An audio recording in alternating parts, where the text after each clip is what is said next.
Très bien. D'abord, pour vous saluer tous et toutes d'être venus ce soir écouter le professeur Pierre Labauche, que je remercie d'avoir été ponctuel, comme d'habitude avec vous. Il y a des connaisseurs dans la salle qui vous connaissent bien, professeur, pas de souci. Votre réputation n'est plus à faire. Voilà, donc c'est la conclusion de cette journée qui s'est voulue surtout axée sur le maintien au travail pour les personnes qui souffrent d'un handicap. Et puis, bien sûr, le bien-être qui fait partie de notre vie. Qu'on soit handicapé ou pas, le bien-être, c'est quelque chose d'important et d'équilibrant. Donc, pour ce soir, c'est important aussi que Pierre Labauche soit avec nous, dans la mesure où on va parler des nouvelles, tout simplement, dans le domaine de la sclérose en plaques. Et c'est important de se tenir informé pour nous tous, puisqu'il y a des choses qui bougent dans ce petit monde de notre maladie. Et d'être au courant, c'est toujours important. Voilà, bonne conférence. Merci à vous, professeur. Merci beaucoup. Alors, vous savez que cette semaine, c'est la semaine mondiale de la sclérose en plaques. Donc, il y a pas mal de manifestations dans chaque région, et pratiquement tous les jours. Il y a des réunions avec des thèmes différents. Et donc, je vais vous développer un petit peu les nouveautés, en fait, qu'il faut retenir sur l'année 2016, puisque déjà, on a passé la moitié de l'année 2016. Bon, simplement, la sclérose en plaques, c'est une maladie chronique, une maladie récidivante, avec les critères de dispersion temporelle et spatiale. On verra comment les appliquer, comment concevoir ces critères de dispersion temporelle et spatiale. Le temps, c'est les fameuses poussées, donc c'est l'apparition de nouveaux symptômes d'année en année. Donc il faut au moins 2 poussées différentes dans le temps, et l'espace, c'est l'espace neurologique central, qui correspond au nerf optique, au cerveau et à la moelle épinière. Et la maladie va se distribuer de façon aléatoire dans cet espace central, ce qui veut dire que ça ne donne pas d'amyotrophie, ça ne donne pas de maigreur, par exemple les muscles ne sont pas intéressés. C'est avant tout une maladie de la commande, en fait, de la force motrice, de la sensibilité, de l'équilibre. Alors, les diagnostics différentiels, tout symptôme neurologique n'est pas forcément dû à la maladie ou révélateur de la maladie, c'est très important. Vous avez des malades qui vont présenter des maladies neurologiques, mais isolées dans le temps, par exemple les méningites. Généralement, c'est une méningite dans sa vie, c'est exceptionnel de faire plusieurs épisodes de méningite, c'est bien neurologique, mais ce n'est pas une maladie chronique dans le temps, donc c'est un événement unique. Isolé dans l'espace, eh bien, par exemple, une hernie discale, vous avez une sciatique ou vous avez moins de force dans les jambes, eh bien, si vous traitez votre problème local, eh bien, la hernie va disparaître et vous n'aurez pas de récidive. Donc, c'est ça l'opposé de la dispersion temporelle et spatiale, c'est des événements focaux dans le temps et uniques dans l'espace. Alors, je n'ai pas repris tout ce qu'on avait déjà vu il y a un an. Simplement, les critères diagnostiques, c'est l'espace et le temps, au moins 2 poussées à 2 endroits différents au niveau de l'espace, c'est-à-dire le nerf optique, le cerveau, la moelle épinière, avec des critères diagnostiques, notamment les critères de Poser, puisque les premiers critères diagnostiques ont été établis en 1983, avec à l'époque pas d'IRM, pas de scanner et le début de la ponction lombaire. Et Poser, neurologue américain, avait dit finalement il faut avoir fait une névrite optique, puis quelques années plus tard une myélite ou du fourmillement d'une main, pour dire qu'on est à 2 moments différents dans le temps et à 2 endroits anatomiques différents. C'est arrivé l'IRM. L'IRM, donc les premières IRM datent de 1984, et c'était une révolution puisqu'on arrivait à voir en fait l'intérieur de notre corps de façon reproductible, indolore. Une IRM n'est pas dangereux. On peut refaire des IRM de façon itérative, mais ça permet d'avoir une très bonne définition de ce qui se passe dans notre organisme. 80% des indications des IRM sont neurologiques. Vous pouvez les décliner, le foie, le cœur, le rein, bien sûr, les IRM, mais il faut savoir que plus de 3/4 des IRM demandés sont à visée neurologique, cerveau et moelle épinière. Ensuite, il a fallu comparer ce qu'on voyait en IRM par rapport aux maladies, et il y a eu besoin d'une quinzaine d'années pour comprendre que ces fameuses taches sont retrouvées chez les patients ayant des critères cliniques de sclérose en plaques. Donc là, on va rentrer dans les critères de définition grâce à l'IRM, avec la mise en évidence des fameuses taches, des hypersignaux, qui sont des zones de démisation. Et ici, c'est une IRM avec une injection de gadolinium. Quand on vous injecte un produit, ou de l'iode pour un scanner, ou du gadolinium pour l'IRM, en fait, ce produit va aller se fixer dans les structures vasculaires. Soit des structures vasculaires normales, des artères, des veines, soit des structures vasculaires anormales. Et quand est-ce qu'elles sont anormales? Soit parce qu'il y a une malformation, et donc plus d'artères et de veines, donc le produit va se fixer de façon plus intense. Et l'autre origine d'une augmentation de la vascularisation, c'est des lésions inflammatoires, puisque quand vous avez une lésion inflammatoire, en fait, vous avez ce qu'on appelle une néovascularisation. Quand vous faites piquer par une guêpe, c'est rouge. Tout simplement, c'est qu'il y a une réaction inflammatoire locale qui va augmenter la densité des artères et des veines. Et bien, au niveau des plaques, c'est exactement pareil, puisque lorsqu'on a une lésion de scordon plaque qui se crée, elle va avoir une cinétique dans le temps, avec une lésion qui apparaît, qui est récente, qui est inflammatoire, et ensuite, 2 mois plus tard, cette lésion va s'éteindre, il n'y aura plus d'inflammation. Alors, elle a un risque de persister, mais elle ne sera plus dite active. Et le produit de gadolinium qu'on injecte va pouvoir permettre de dater en fait les lésions. Et quand on voit ici ces fameuses taches, rehaussées par le gadolinium, ce sont des lésions qui sont récentes et qui ont en moyenne moins de 2 mois. Et donc, on voit que l'IRM va permettre de valider en fait les critères de diffraction spatiale et dans le temps. Spatiale, eh bien, sur cette IRM, vous avez au moins 2 taches. Si vous les comptez, il y a à peu près 4 taches visibles. On verra les critères pour l'IRM, le nombre de lésions exigées. Sur une IRM, en général, on fait 26 coupes. Donc vous voyez que dans cet exemple, sur simplement une coupe d'IRM, il y a déjà 4 taches. Ça ne veut pas dire qu'il y en a une centaine à chaque niveau, mais c'est des IRM horizontales.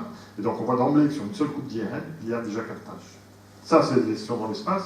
Et dans le temps, ce sont donc des lésions récentes, dites actives, qui ont moins de 2 mois. Alors, on arrive à des critères diagnostiques minutes. C'est-à-dire qu'en fait, la première IRM aujourd'hui, souvent demandée même par un médecin généraliste, va engager dans un processus de diagnostic. On parle beaucoup moins de la ponction lombaire. Donc, les critères diagnostiques aujourd'hui de la sclérose en plaques sont des critères simples. Premièrement, il faut avoir des symptômes évocateurs de la maladie. Fourmillement, troubles de l'équilibre, vision double, troubles urinaires, et ce qu'on appelle la poussée. La poussée doit durer au moins 24 heures de façon continue. Et ça, c'est important à faire acquérir aux malades, c'est-à-dire que si vous avez un symptôme qui va durer une après-midi, puis le lendemain, il n'y a plus rien, ce n'est pas une poussée, ça peut être autre chose. Voilà, ce n'est pas une aggravation, ça ne veut pas dire qu'il faut intensifier le traitement. À l'inverse, un symptôme de focalisation, fourmillement, trouble de l'équilibre, voire une paralysie, qui dure plus de 24 heures, doit se faire poser la question de l'éventuelle poussée. Et en général, on demande aux patients de contacter ou de contacter le médecin traitant au bout de 3-4 jours. Si effectivement c'est confirmé, effectivement, on rentre dans un processus de poussée avec des possibilités de traitement, notamment par corticothérapie. Dans ce contexte donc de symptômes cliniques de la maladie, l'IRM va nous permettre de valider le diagnostic avec la mise en évidence de ces fameuses taches que vous voyez ici, et le nombre de lésions pour dire qu'il y a une dysfonction spatiale, c'est-à-dire qu'il y a des lésions qui sont diffuses au niveau neurologique, c'est au moins 2 lésions inflammatoires. Et donc on travaille sur un taux de lésion très très bas. C'est 2 lésions et on rentre dans ce qu'on appelle l'analyse du signal, c'est-à-dire que toute tache que vous voyez là n'est pas forcément une tache de sclérose en plaques. Effectivement, vous voyez ici, ces lésions ont une forme particulière, elles sont ovalaires, et vous avez une espace gris, vous voyez ici, qui est de l'eau. Ce sont ce qu'on appelle nous les ventricules latéraux, et dedans il y a le fameux liquide céphalorachidien. Ce fameux liquide céphalorachidien, c'est le liquide qu'on va analyser sur la ponction lombaire. Et on va voir s'il y a une inflammation. Et en fait, ces lésions vont s'y situer aux alentours de ces fameux ventricules, avec une forme qui est perpendiculaire à l'axe des ventricules.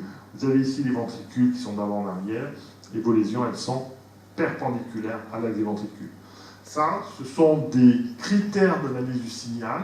Ces taches, ces hypersignaux, ont une taille au moins de 3 mm, ils sont ovalaires, perpendiculaires à l'axe des ventricules, et quand on voit ces critères, cette fois-ci de qualité, c'est-à-dire d'analyse, on n'est plus sur le nombre, nous retenons ces taches comme des lésions, effectivement, de sclérose en plaques.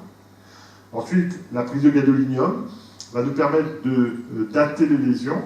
Des lésions qui sont rehaussées par le gadolinium sont des lésions dites actives, et en moyenne, elles ont moins de 2 mois. Des lésions non rehaussées par le gadolinium, en général, sont des lésions qui ont plus de 2 mois, qui sont dites anciennes ou cicatricielles. Et donc, on voit que l'IRM, d'emblée, va vous permettre de montrer dans l'espace plusieurs lésions et de dater vos lésions. C'est les fameux critères de situation spatiale et temporelle de maladie que l'IRM aujourd'hui permet d'appliquer. Mais attention, ce n'est pas parce que vous avez beaucoup de lésions que vous avez forcément une maladie sclérose en plaques. Effectivement, ces points blancs, beaucoup de choses ou de maladies peuvent donner ces fameux points blancs. À gauche, quand vous voyez ici, il y a beaucoup de lésions. Et en fait, quand on analyse la forme, la topographie, etc., on voit que ces lésions ne sont pas des lésions ayant des critères de lésions de seconde en plaques, ce qu'on peut voir chez les personnes migraineuses. Mais, c'est la représentation tout à l'heure, que de lésions, mais avec des critères que vous voyez ici, extrêmement stricts, perpendiculaires avec des ventricules, ovalaires, et donc on travaille sur un nombre de lésions extrêmement bas, de lésions. Et donc, si on se trompe sur une lésion, on a déjà 50% d'erreur. Soit on dit que c'est une lésion de seconde en plaques, soit on ne la retient pas comme une lésion de seconde en plaques. Et donc l'analyse du signal, c'est un vrai cœur de métier. On nous soumet des dossiers chaque semaine de la France entière pour savoir si oui ou non ce sont des lésions de maladie et de quelle maladie cela peut être. Et donc l'analyse du signal est très importante dans le diagnostic. On confirme autant de diagnostics de seconde en plaques qu'on ne redresse autant de diagnostics de seconde en plaques. Souvent, le malade fait une IRM, le radiologue dit lésion diminuante, et le malade vont sur Internet, il regarde l'immunisation seconde en plaques. Et en fait, quand on voit les malades, on dit non, ce sont effectivement des points blancs, mais ils n'ont pas les critères en fait, morphologiques de seconde en plaques, et ça se voit dans les maladies migraineuses, vasculaires. Donc, premier message, c'est le poids de l'IRM. Je crois que sur Perpignan, vous avez 3 IRM, je crois. Ah, c'est ça. 2 Non, 3. On a même de 5 actuellement. Vous avez 5 IRM. Oui. 5 IRM. On estime qu'il faut à peu près une IRM pour 80 000 habitants. Voilà, c'est ce qu'on estime. Donc le poids de l'IRM, la clinique bien sûr elle est poussée, mais le poids de l'IRM est majeur. À la fois en termes de diagnostic, vous avez vu, c'est des critères simples, il n'y a rien de compliqué, c'est au moins 2 lésions en hypersignal ayant les critères morphologiques de lésions secondes en plaques. Donc il n'y a rien de difficile dans la compréhension de ces lésions. L'avantage de ces nouveaux critères qu'on applique depuis 5 ans sont des critères donc indolores, notamment la ponction lombaire est moins requise. Il y a 30 ans, on fait plus de ponction lombaire. Voilà. Aujourd'hui, avec la pression de l'IRM, eh bien, le plus souvent, on peut se passer de la ponction lombaire. Ce sont des examens reproductibles, on peut faire autant d'IRM qu'on veut, comparables. Quand les malades déménagent, eh bien, ils gardent le CD avec eux, ils vont comparer ensuite l'IRM là où ils la font dans leur nouvel endroit de vie. Et c'est mobile, un CD, voire à distance. Ça, c'est la magie d'Internet. Vous pouvez très bien dans votre bureau et voir des IRM à Rodez, à Pau, à Bayonne. Il suffit d'avoir des codes pour entrer dans les fichiers informatiques avec l'accord du malade. Mais par contre, simple, mobile, mais chaque lésion va compter, puisqu'on travaille sur au moins 2 lésions. Et donc, la lecture attentive de chaque lésion est extrêmement importante. J'étais à Carcassonne ce matin pour voir des dossiers. Et donc, on travaillait sur un dossier, sur une lésion, oui ou non, est-ce que cette lésion est une lésion de seconde en plaques. Moi, je dis souvent aux malades que c'est pratiquement de l'art, c'est un travail d'artiste, puisque là, on ne va pas regarder une IRM comme ça en disant oui, il doit y avoir. Non. Chaque lésion va compter en termes de diagnostic pour une seconde en plaque, contre une seconde en plaque. Ça, c'est très important, ce qu'on appelle l'expertise. Deuxième topographie sujet, qui sont une question fréquente des patients, c'est les facteurs aggravants. Ça, c'est très important, surtout avec les périodes de chaleur qui vont arriver. Question des malades et des époux, c'est la grossesse, est-ce que c'est un facteur aggravant? Eh bien, ce qu'il faut savoir, c'est que les grossesses ne sont pas du tout un facteur aggravant de la maladie au long cours. On peut avoir un enfant, 5 enfants. Ça ne augmente pas la sévérité de la maladie. On sait simplement qu'il y a moins de poussées durant la grossesse, plus de poussées après la grossesse. Mais au total, sur 1 an d'exposition à une grossesse, finalement, le taux annuel de poussée est stable, et donc la grossesse n'est pas un facteur de risque d'évolution de la maladie au long cours. Quand il y a un projet de grossesse dans cette maladie, le neurologue va accompagner ce projet. La grossesse, c'est un moment important pour les femmes. Et donc, le neurologue va se mettre un petit peu en retrait et accompagner pour que la grossesse ait lieu de façon la plus sereine possible et d'accompagner jusqu'au bout une grossesse le plus normale possible. Les modalités de l'accouchement, le développement de l'enfant sont comme dans la population générale. Donc grossesse et maternité, mais grossesse également et enfant à naître, il n'y a aucun problème, pas de malformation, pas de risque pour l'enfant à naître, et les modalités d'accouchement doivent être strictement similaires à celles de la population générale, et c'est le choix à ce moment-là de la femme. Une fois l'accouchement réalisé, eh bien l'allaitement n'a pas d'influence sur l'évolution de la grossesse, c'est un choix personnel. Donc le neurologue se met très en arrière par rapport à l'allaitement, c'est un choix personnel, on allaite, on n'allaite pas, et donc il n'y a aucun risque d'allaiter ou de ne pas allaiter d'ailleurs chez les patients scandants. Le point de stimulation hormonale, quand il y a des femmes qui ont des difficultés à avoir des conceptions d'enfants, il y a des aides à la procréation, notamment en stimulant les hormones. Et on a constaté effectivement une petite augmentation en fait du risque de pousser chez les patientes qui n'ont pas de stimulation hormonale, le taux de poussée est de 0,8. Chez les patientes qui ont une stimulation hormonale, statistiquement, le taux annuel de poussée est de 1,6. Donc là, il y a un petit facteur de risque, effectivement, d'augmenter le risque de pousser lors de stimulation hormonale. Ce n'est pas une contre-indication, c'est une gestion de risque. Donc on a régulièrement des patientes qui ont une stimulation hormonale, il n'y a pas d'augmentation du risque de maladie, mais statistiquement, c'est vrai, c'est un petit facteur de risque hormonal. Autre contexte des facteurs environnementaux, la chaleur, on va y arriver, enfin peut-être, pour l'instant. Dans quelques semaines, on est à l'été, hein. On n'est pas arrivé, je crois.